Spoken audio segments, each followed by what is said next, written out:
Más que nada como para evitar un poco el tema de las copias. Yo sé que de repente igual se juntan a trabajar todos, pero como tienen valores y cosas diferentes van a tener que saber igual meterle mano.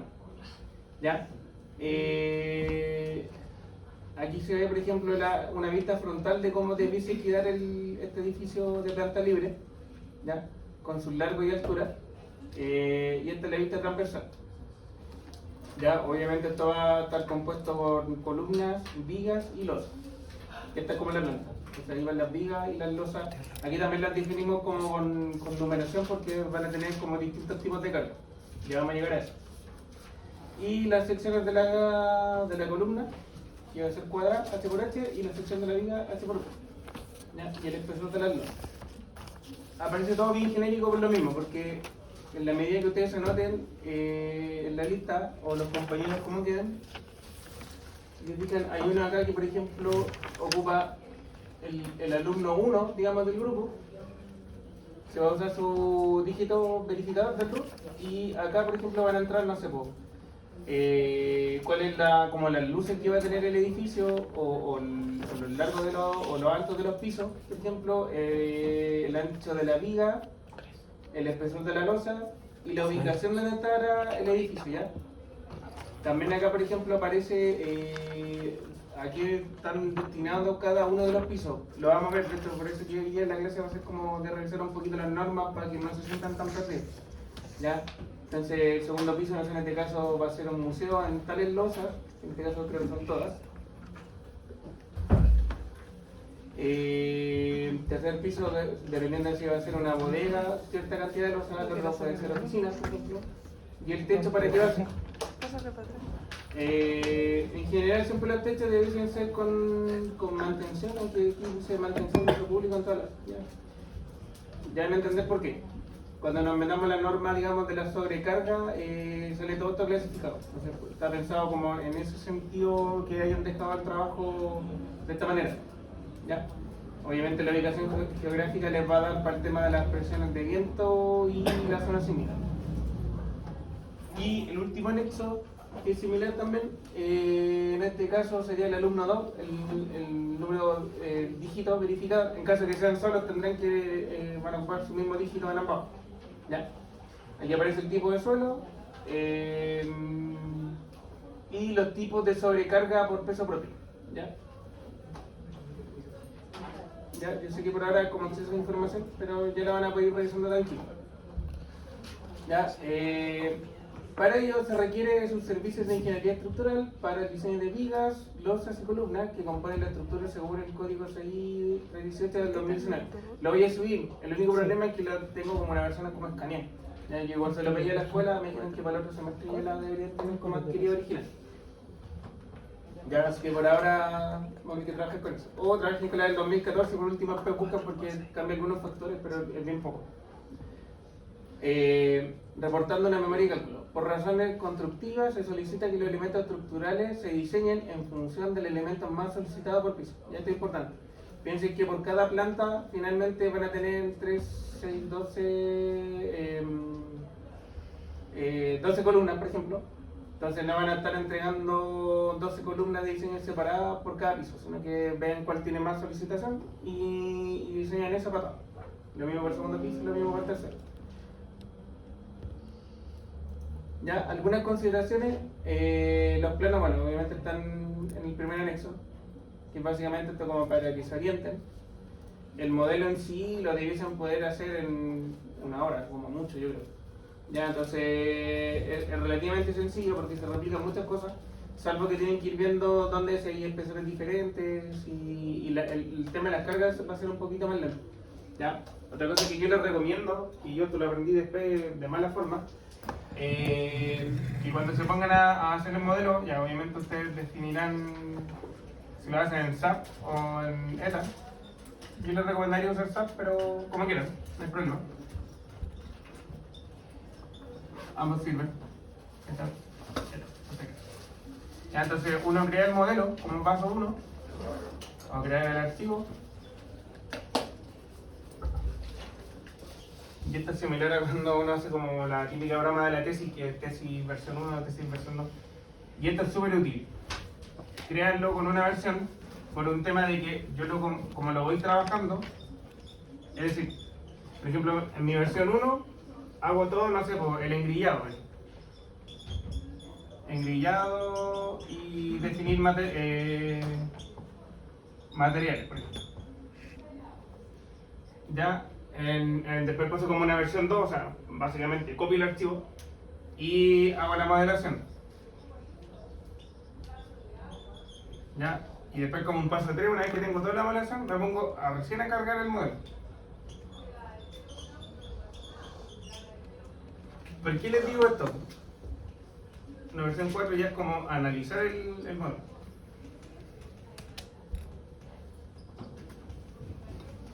Me pasó hace años atrás que hice un trabajo para Agua Andina, que era un estanque gigante de hormigón y tenía un montón de elementos finitos y era como, imagínense, era como una suerte así como de estanque cuadrado y tenía una pendiente así muy extraña. Entonces, visto en planta, las pendientes iban como en una dirección, después cambiaban en otro sentido y aquí tenía así como un descargador armado. Entonces, trabajar eso tridimensionalmente fue súper complejo. Me demoré solamente en hacer el modelo más de un mes. Imagínense, estuve todos los días así corriendo la cuestión, moviendo el proyecto. Y el problema fue que como no hice una copia de esto, lo empecé a cargar y después llegó como una modificación, una cuestión de Agua Andina que básicamente cambiaban una de las pendientes y al final tuve que rehacer el modelo entero. Lo borré y partí a hacer eso. Entonces fue como un mes de pega perder. Entonces no es la idea, pues la idea es que ojalá que cuando vayan acá y noten algún error puedan pasar algunas de las versiones que tienen anteriores para que no tengan que hacer todo eso. En este caso, por ejemplo, el trabajo igual es como una estructura bien simétrica y sencilla, así que no te empiece a ver este problema. Así que si a alguien se le olvidó esto, no pasa nada. Ya tampoco yo le voy a decir, mándenme las 20 versiones que yo les voy a pedir que manden como el archivo final. Pero se los dejo ahí como tips, como de vida, para que tengan cuidado con eso, porque de verdad que no es gracia estar una semana o un mes trabajando y partir después de nuevo. Ya. Los materiales, bueno, para todos los grupos va a ser un G25 o 250 kilogramos centímetros cuadrados. La densidad del hormigón está dada y la propiedad del acero que esperamos usar siempre en el semestre. Los recubrimientos, aquí también están bien genéricos, van a ser de 4 centímetros para las vigas, 5 centímetros para las columnas y 2 centímetros para los. ¿Ya? En particular este punto, en la modelación no importa.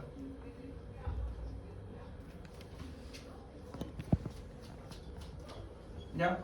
De alguna forma recuerden que lo que hace SAP le determina o resuelve, no sé, todo el método de rigidez o el método que ocupe para, digamos, resolver la estructura hiperestática y si la estructura está reforzada o no, no lo conocen. O sea, básicamente está trabajando netamente con temas de rigidez. ¿Ya? Así que en la modelación no se preocupen, más allá de que cuando dibujen las vigas o las columnas, cuando definen la sección, sí le pregunta si va a tener algún recubrimiento o algún refuerzo. ¿Ya? También la vamos a ver. Me voy a dedicar a hacer una clase entera de eso cuando veamos como la modelación. Para las cargas permanentes adicionales, cada planta tendrá los recubrimientos para piso y cielo indicados en el anexo C. ¿Ya? Habrán visto que en el anexo C, no sé, en algún lado salía como... Lo podemos ver mejor. Entonces, por ejemplo, aquí el primer piso es un tablado en todas las losas. El tercer piso, entablado en losas tanto y fibrocemento de 5 milímetros en tales losas. ¿Ya? Lo único que va a variar ahí van a ser las densidades y los pesos que le vamos a ir dejando a cada elemento. ¿Ya? Entonces no se asusten con eso. Sería como harta información, pero es más que nada como para que aprendan a usar bien las normas también. Sobrecarga de uso, que va también de la mano con los anexos anteriores. Cada planta tendrá los usos indicados en el anexo E. Ya consideren los valores de carga indicados según la norma 1536. Pasa más. Para la carga de nieve y viento, esto obviamente va a depender de la ubicación geográfica, por eso quiso leer como con una coordenada. Se determina la carga de nieve utilizando la 431 y la carga de viento se utiliza la 432. Pero acá, por simplicidad también, como para no complicarlo a usted, le pedimos que use la ecuación 34 de este punto de la norma, que también se la voy a mostrar ahora. Y con la salvedad también que aquí el coeficiente de forma lo dimos 1, ya porque si no tienen que determinarlo como una tabla y también es como bien complejo. Entonces no tenía tampoco mucho sentido profundizar tanto en la norma. De hecho, yo creo que esta norma de viento da perfecto como va a enseñarnos un semestre entero. Entonces, tampoco es como el objetivo del curso, ¿ya? Como para no desviarnos tanto, pero yo sé que también a ustedes les interesa poder ir aprendiendo cosas más profesionales, así que enfocamos un poquito más en eso, más que en la modelación. Para el tema de carga sísmica, para la gente que está viendo sísmica, valga la redundancia, o los que no lo han hecho todavía o lo están pateando, no se preocupen, porque aquí también les voy a enseñar una manera. De hecho, aquí hay como dos métodos para cargar el sismo. Yo ocupo el primero, que es el de los coeficientes, porque es mucho más sencillo y más rápido. Y muchas veces no depende ni de la mecánica del suelo. Entonces hay como harta ventaja. Entonces, según la ubicación geográfica, van a encontrar qué zonas sísmicas han ubicado. Y aquí, por ejemplo, dimos el suelo indicado en el... Ah, también está el suelo 2. Sí. De hecho, sí, aparecía si era suelo A o D. Se determina la carga sísmica mediante el método de los coeficientes, ¿ya?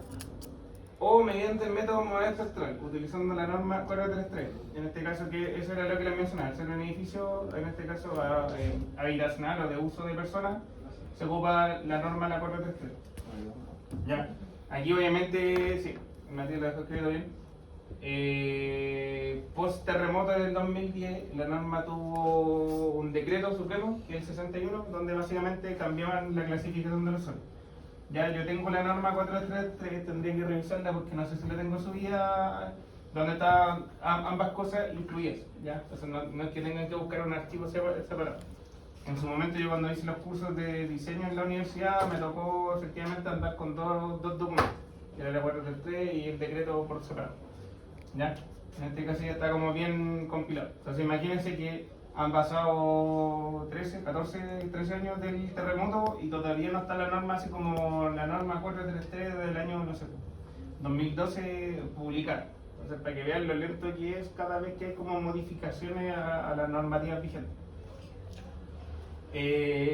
Como simplificación del diseño, utilizan el coeficiente máximo. Y acá, por ejemplo, hay un bonus para el que lo quiera hacer. Si las cargas sísmicas son determinadas según la ecuación 4 de tal punto, obtendrán la ubicación. Ya ahí obviamente el que lo haga porque tiene un poquito más de tarea, pero no varía mucho, digamos, el análisis. También, si alguien se quiere aventurar ahí de repente a leer o aprender a hacer ese tipo de diseño. ¿Ya? Normalmente lo enseñan cuando uno recién está viendo como cosas estáticas y típico que en los cursos les dicen que ya tienen el edificio que se modela con una masa así concentrada. ¿Ya? Para eso sirve, digamos, es otro método. Aquí también se puede aplicar, pero no vamos a entrar en eso porque es como para el curso de sísmica. Combinaciones de carga, en este caso, lo que ya habíamos hablado un poquito en el curso, para el diseño de los refuerzos se ocupa la LRFD de la 3171. ¿Ya? Mientras que la ASD, que son las combinaciones, digamos, admisibles, son para los términos o los criterios de serviciabilidad. ¿Ya? Aquí entra todo lo que tenga que ver con deformaciones de la estructura. Esto también sirve para la estabilidad de las fundaciones. En acero, para los que estén dando acero, se puede diseñar con cualquiera de los dos métodos. ¿Ya? A mí me gusta más el SD por un tema de que castiga como la materialidad del acero. ¿Ya?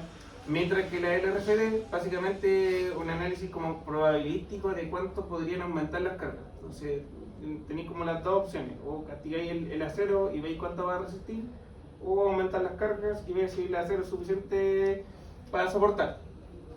Ya, entonces hay empresas que no trabajan solamente con esto, sobre todo las mineras, y a otros lados que les da lo mismo y trabajan con la acero. Ya, a mí me gusta más esa, por ser más conservadora, pero bueno, hay de todo en la ingeniería.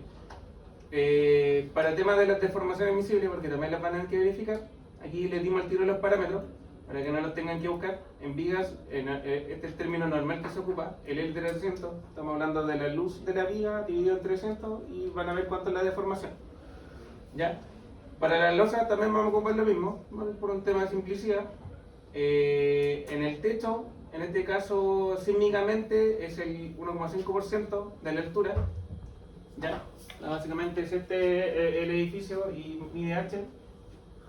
La deformación admisible es H por el 1,5%. ¿Ya? Profe, ¿Diga? L entre aquí de centímetros, ¿cierto? Va a depender. de qué depende como tú lo estés analizando, porque cuando nos metamos a SAP, yo voy a hacer de cuenta que no sabemos hacer nada de SAP, ¿ya? Entonces, si ya lo han visto, mejor, van a poder aclarar dudas, pero siempre voy a estar pensando en que no lo saben ocupar, ¿ya? Entonces, en SAP, cuando uno hace un modelo nuevo, en la pestañita aquí abajo te pregunta, o bueno, cuando tú le pones definir la grilla, te pregunta en qué unidades vas a trabajar. Entonces, yo digo ya, yo voy a trabajar en kilo, en milímetros. Entonces, obviamente, cuando yo vea la deformación, me la va a estar tirando en milímetros. Ahora, eso siempre se puede cambiar internamente. No sé, por ejemplo, yo dije ya, yo voy a trabajar todo en toneladas metros. Pero después, cuando yo corrí el modelo y me estoy metiendo para ver cuánto es la deformación de una viga, le puedo cambiar abajo la unidad y digo ya, tírame la deformación en milímetros. Entonces, si la deformación me está dando, no sé, 3 milímetros, obviamente aquí cuando vea la viga la tengo que meter en milímetros para que tenga consistencia entre lo que estoy analizando. Pero te digo un poco, depende. No es algo tan cerrado, pero sí, podríamos, yo normalmente trabajo todo en milímetros. Bueno, el loss es lo mismo. Para el techo, sísmicamente se ocupa este 1,5%. De hecho, teóricamente, siempre para los sismos, para que se hagan una idea, se están deformando del orden del 1% los edificios. ¿Ya? No sé, para que piensen, por ejemplo, el Costanera que mide. ¿Cuánto mide el Costanera? ¿Como 200 metros? ¿150? Aunque sea, no sé, si son 200 metros, el 1% estamos hablando de 2 metros. Entonces imagínense que va el terremoto, si había alguien arriba, se desplazó 2 metros para allá, que estoy así como cuando había la onda por un lado, después 2 metros atrás. Entonces la sensación en un edificio siempre va a ser más grande por lo mismo, como por los niveles de deformación. Para cargas de viento es un poquito más riguroso. También les voy a especificar bien cómo se calculan estos temas de las deformaciones, ya porque yo me ha tocado revisar memorias de repente que no lo hacen y hay harto error aquí como con las deformaciones simples. Y para la carga de viento se castiga un poquito más y es en 250, o sea la altura lo divido en 250, lo mismo que me preguntaba el compañero, 100 milímetros, 100 metros no, para comparar lo mismo. ¿Ya? Y aquí igual se hace un chequeo en el edificio que es el drift entre pisos, es decir, si tengo un edificio con varios pisos, básicamente lo que yo hago, lo voy a buscar bien. Este es mi edificio, ¿cierto? Aquí está empotrado, por ejemplo, y este se está deformando así,